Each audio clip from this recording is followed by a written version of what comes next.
여러분 안녕하십니까? 돌돌콩입니다. 최근에 세계 각지에 계신 탑 퍼포머들과의 인터뷰를 진행을 많이 하게 되면서 인터뷰 끝에는 8개에서 10개 정도 공통된 질문을 인터뷰이분들께 짤막하게 드리고 있습니다.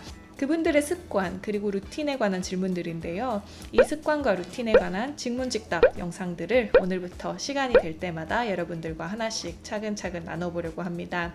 그 시리즈의 첫 번째로 지난 8월에 소개해드렸던 아주 재미있는 영어 학습 어플 스픽의 CEO인 코너즈윅과의 루틴 인터뷰를 여러분들과 나눠볼게요.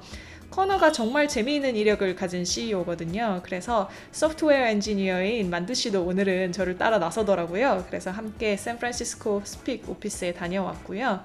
커너는 고등학교 때 이미 플래시카드 플러스라는 학습 어플을 출시를 해서 앱스토어 1위에 올려놓은 경력이 있습니다. 그 이후에 하버드 대학교에 진학을 하지만 1년 만에 중퇴를 하고 다시 스타트업에 집중을 하게 되고요. 피터 틸의 틸 펠로우십에 참여를 하게 되고 그 후에 음성인식 기술을 이용한 스피킹 연습 어플 스픽을 출시를 하게 됩니다. 오늘은 실리콘밸리의 젊은 CEO 커너의 루틴과 습관을 여러분들과 나눠볼게요. 스픽에도 많은 관심 가져주시고요. 앞으로 계속될 루틴 인터뷰도 많이 기대해 주셨으면 좋겠습니다. Let's start from one time you go to bed and one time you wake up in the morning. Are you like one of those like Tim Cook type of person? I mean, I suspect for all of us, I could probably learn a lot by watching your videos. But what time do I get up? Probably around like 7:30 a.m. I love this answer. Yeah. Not all entrepreneur wakes up at like 3:30 and get everything done before 7. Nope. I probably don't have that many insightful things to say compared to what you already have on your channel. But I mean, I focus on getting 8 hours of sleep. That's the one thing I'm really obsessed with. So if I like have a late night working or I'm out late for some reason or I don't go to sleep early enough, then I'll definitely just do whatever I can to sleep in. Wow. That is one thing I definitely believe in. So what is the first thing that you do once you wake up in the morning? My morning routine is probably not, that crazy, but a few things that I definitely make sure to do. I would say one is I don't look at my phone for at least like 30 minutes. I try to keep it out of my bedroom. Because once I'm on my phone, then my day is like totally started. But I like to, the first thing I like to do is I like to make a cup of tea. I've gotten really into making tea the last few years. I find it to just be like a really nice ritual when I wake up. And then I think I try to spend like 5-10 minutes just like meditating, thinking about some things I'm grateful for, the basics. Oh, nice. Interesting. And then most mornings I try to make time to just do a little bit of reading. I find that like if I have though like 30 minutes of doing things like that before I look at my phone, I'm just approaching my day in a much more centered way. How much do you work every day?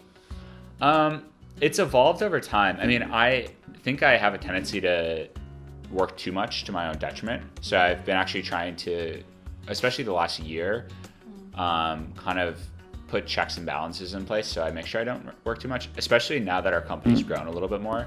And a lot of my work is around like managing people, setting, like being creative and strategic. I've realized that like less is more. And if I overwork, then I tend to get less creative and less strategic. Yeah. So that's something I have to like actively work on now. I mean, doing less is hard. I think it's really hard because doing more is always safer. I think. Yeah, it's easier. It's easier. Yeah, absolutely. Shortcut. Yeah. It's easier to show that you're fixing like $10, and then it's harder to show that you did not introduce $10. Right. And you fix nothing. Right. Right. So, Yeah. It's always like that. Which one's better? There's another book, I don't know if you've read it, called Essentialism. Oh yeah, McQueen, correct McQueen. Yeah. Similar idea. Yeah. What is the last thing that you do every day before you go to bed? I think I probably do like the reverse of my morning routine in a way.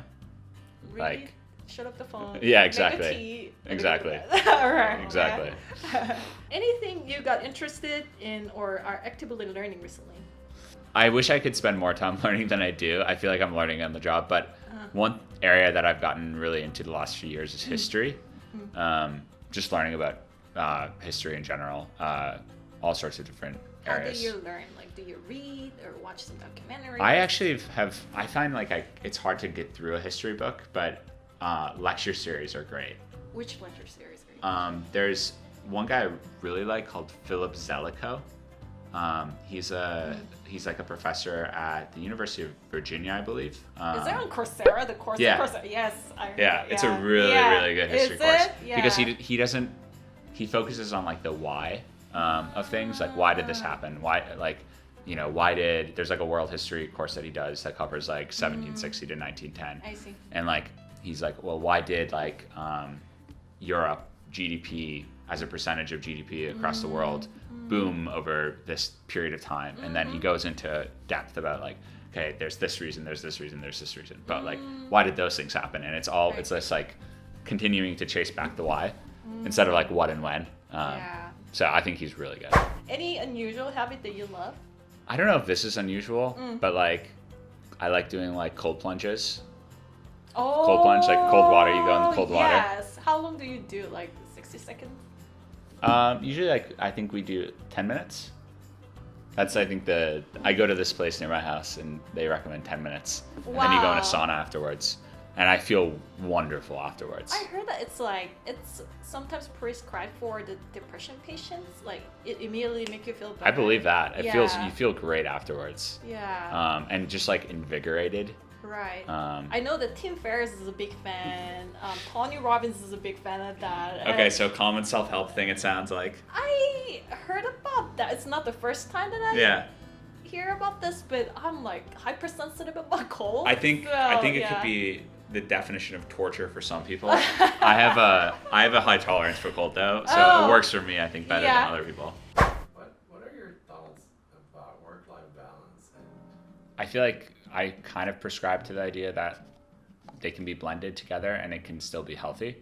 But at the same time, like I definitely balance. Like if I work too much, I become like a shell of myself. Like that's happened to me many times. Like I just work too much and then I need to like take a little, like I need to be very intentional about taking time. I think like a metaphor that I really like to think about is like, because I think you're right that like, especially doing something like a startup, but for a lot of people, there's sometimes no choice but to work really hard. It's happening. It's almost like it's happening to you. And I like the metaphor of like, I think about like white water rafting.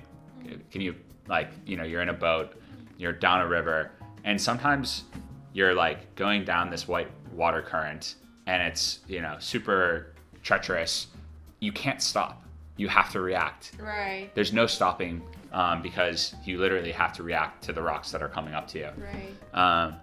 But there are other times where you're like in an eddy and it's flat and it's a little bit slower and you could just kind of keep paddling and go straight to the next, the next down current. Or you could realize that I just went down one, I'm tired and I need to go over here for a few seconds to like catch my breath before I like go to the next one. And I feel like it's kind of like maintaining that balance or like that I would say the balance of like understanding when you need to do that. Also like understanding that sometimes it's kind of inevitable that you're gonna have to work super, super hard, and maintaining that balance and making sure that you take the time when you have it instead of just continuing to like feel guilty for not working hard enough and continuing to push yourself even when you like probably need a little bit of a break. Is there any belief or behavior that changed your life? Something that comes to mind, for me at least, that I think about a lot is the idea that like of just like things that compound.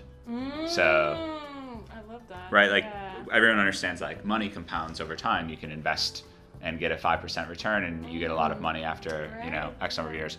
But like the idea of experience compounding over time, or small habits compounding over time, you can apply the mental model to almost anything, and I think it's like really powerful because it encourages like long-term thinking and like just basically like the micro affecting the macro, I guess. I love this. Last question of today: what risk is worth taking in life? You shouldn't take a risk for the sake of taking a risk.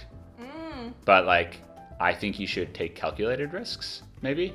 Like, I feel like my gamble of dropping out of college seems like a big risk to a lot of people. But if you actually know all the details, it wasn't a big risk, or at least it was a risk worth taking. You're not thinking that you're taking a risk back. No, I didn't consider it a risk. That's because you had your own calculation and then you had the belief that it will work out. Exactly, I had my own calculation. So I feel like no one should take like a blind risk unless the stakes aren't that high.